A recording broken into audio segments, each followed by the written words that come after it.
Hello বন্ধুরা, কেমন আছেন? আজকে আমি আলোচনা করতে যাচ্ছি আপনাদের সামনে। সেই টপিকটি হচ্ছে নিউমার্কাজল ট্যাবলেট। আমরা জানবো এই নিউমার্কাজল ট্যাবলেটটি কি, এটির ইউজ, তার ডোজ এবং তার সাইড এফেক্ট কি রয়েছে, এর মধ্যে কি কি কন্টেন্ট রয়েছে।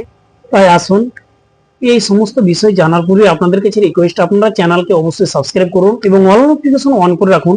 যখনই আমি ভিডিও আপলোড দিব যেন আপনারা সঙ্গে সঙ্গে পেয়ে যান।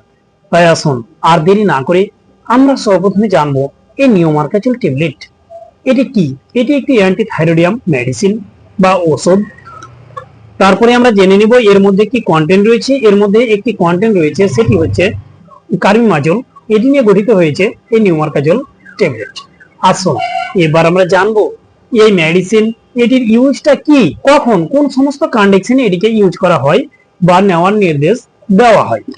ওই সমস্ত কন্ডিশনের নির্দেশ দেওয়া হয়, যেমন সেই কন্ডিশনটি যেমন থাইরয়েডের যাবতীয় ধরনের লক্ষণের ক্ষেত্রে, যেমন গলায় যদি ব্যথা হয়, শরীর ফুলে যায়, এছাড়া শরীরে হরমোন বেশি হয়ে যায়, এছাড়া থাইরয়েড হয়ে গেছে তার জন্য আপনার শরীর ফুলে যাচ্ছে, এই সমস্ত লক্ষণ কিন্তু দেখে কিন্তু ডাক্তারবাবুরা এই মেডিসিনকে নেওয়ার নির্দেশ দিয়ে থাকে।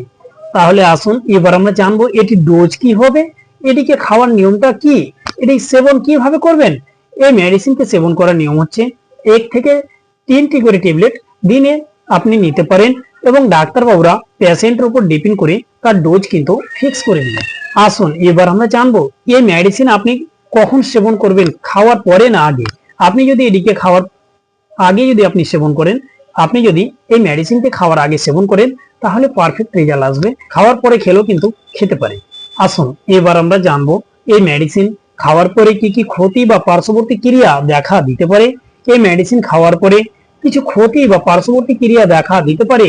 সেই ক্ষতিগুলোর মধ্যে পড়ে